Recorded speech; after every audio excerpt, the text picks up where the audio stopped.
Oke, baik. Assalamualaikum warahmatullahi wabarakatuh. Ya, assalamualaikum guys. Saya akan memberitakan terkait adanya 10 daftar korupsi terbesar di Indonesia. Kasus Harvey Muiz tertinggi terbaru Rifa Sihaan hingga mencapai 193 triliun. Oke. Inilah 10 daftar korupsi terbesar di Indonesia. Kasus Harvey Muiz tertinggi, Rifa Sihaan rugikan negara 193,7 triliun, diambil dari tribuntrends.com ya. Kasus dugaan korupsi pada tata kelola minyak mentah dan produk kilang di PT Pertamina yang dikenal luas sebagai korupsi oplosan bahan bakar minyak kembali menambah panjang daftar kasus yang merugikan negara dengan jumlah kerugian yang sangat fantastis. Kasus ini semakin mempertegas betapa tingginya dampak korupsi terhadap ekonomi negara. Tidak hanya merugikan uang negara, tetapi juga merusak sistem kepercayaan publik terhadap sektor-sektor strategis yang dikelola negara. Tidak hanya terbatas pada kasus PT Pertamina, Indonesia juga tercatat memiliki sejumlah kasus korupsi besar lainnya yang juga menambah beban negara. Beberapa kasus ini tidak hanya merugikan negara dalam jumlah yang sangat fantastis, tetapi juga mengguncang fondasi kepercayaan masyarakat terhadap sektor publik. Dalam daftar berikut kita akan melihat sejumlah kasus mega korupsi dengan kerugian negara yang mencapai triliunan rupiah, dimulai dari yang terbesar hingga yang terkecil. Yang pertama yaitu korupsi tata niaga timah hingga mencapai 300 triliun. Kasus korupsi yang melibatkan tata niaga komoditas timah di PT Timah Tbk yang terjadi antara tahun 2015 hingga tahun 2022 di wilayah Bangka Belitung mencatatkan kerugian negara terbesar, yakni hingga mencapai 300 triliun. Kasus ini melibatkan lebih dari 20 tersangka termasuk beberapa tokoh publik seperti suami aktris Dewi Sandra, Harvey Muiz, dan mantan Direktur Utama PT Timah Mokhtar Ridza Fahlevy Tabrani. Kemudian yang kedua adalah korupsi tata kelola minyak di Pertamina hingga mencapai 193,7 triliun. Kasus korupsi di PT Pertamina yang baru terungkap pada tahun 2023 menjadi sorotan publik karena kerugian negara yang ditaksir hingga mencapai 193,7 triliun.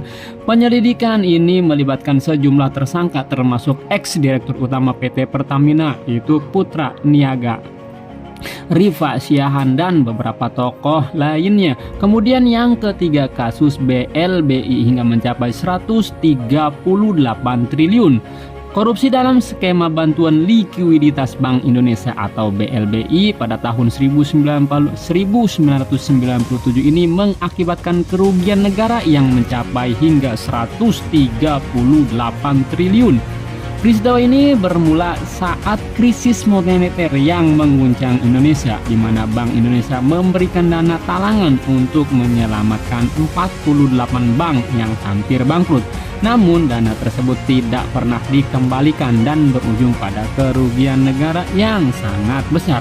Kemudian yang keempat adalah kasus Duta Palma, yaitu mencapai 78 triliun rupiah. Kasus berikutnya adalah kasus terkait penyerobotan lahan kawasan hutan di Riau yang melibatkan Taipan Surya Darmadi, pemilik PT Duta Palma Group. Kerugian negara dalam kasus ini diperkirakan mencapai hingga 78 triliun dengan rincian kerugian negara sebesar 4,7 triliun, kerugian perekonomian sebesar 73,9 triliun, dan kerugian lainnya sebesar 1,27 triliun rupiah. Kemudian yang kelima kasus PT TPPI hingga mencapai 37,8 triliun. Kasus yang melibatkan PT Trans-Pasifik Petrochemical Indonesia atau disingkat dengan TPPI terkait dengan pengolahan kondensat ilegal di kilang minyak Tuban, Jawa Timur, menambah deretan kasus besar dengan kerugian negara hingga mencapai 37,8 triliun. Yang keenam adalah PT Asabri hingga mencapai 22,7 triliun rupiah.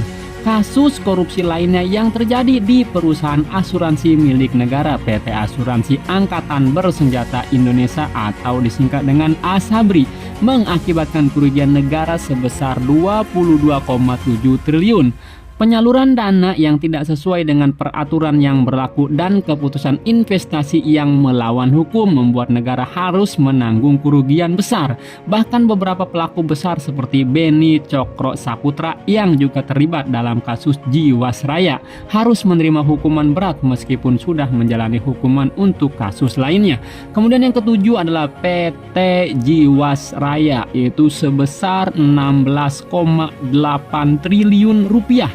Kasus korupsi yang melibatkan PT Asuransi Jiwasraya juga turut mencatatkan kerugian negara yang besar hingga mencapai 16,8 triliun rupiah.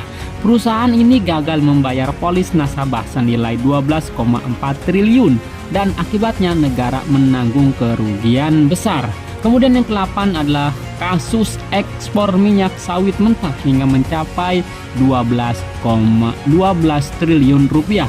Kasus pemberian fasilitas ekspor minyak sawit mentah atau CPO yang terjadi pada tahun 2021 hingga 2022 menimbulkan kelangkaan minyak goreng dalam negeri dan merugikan negara sekitar 12 triliun rupiah. Audit BPK menunjukkan bahwa negara mengalami kerugian keuangan sebesar 2 triliun dan kerugian perekonomian mencapai 10 triliun akibat kelangkaan dan distorsi pasar yang disebabkan oleh praktik korupsi tersebut. Kemudian yang 9 adalah kasus pengadaan pesawat di Garuda Indonesia hingga mencapai 9,37 triliun rupiah.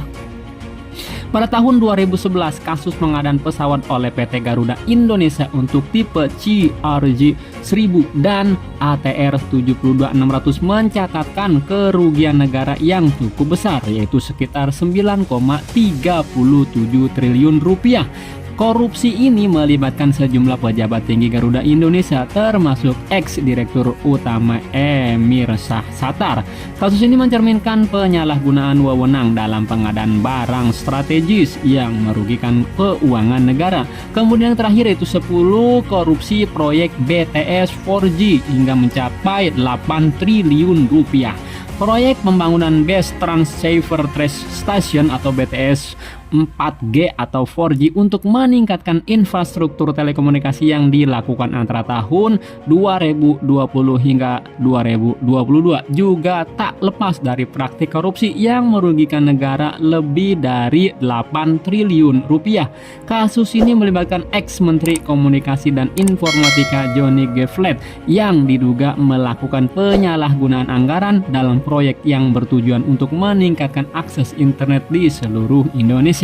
Oke, itulah 10 deretan korupsi terbesar hingga terkecil yang terjadi di Indonesia. Andaikan uang itu digabung, wow, luar biasa. Oke, demikian. Assalamualaikum warahmatullahi wabarakatuh.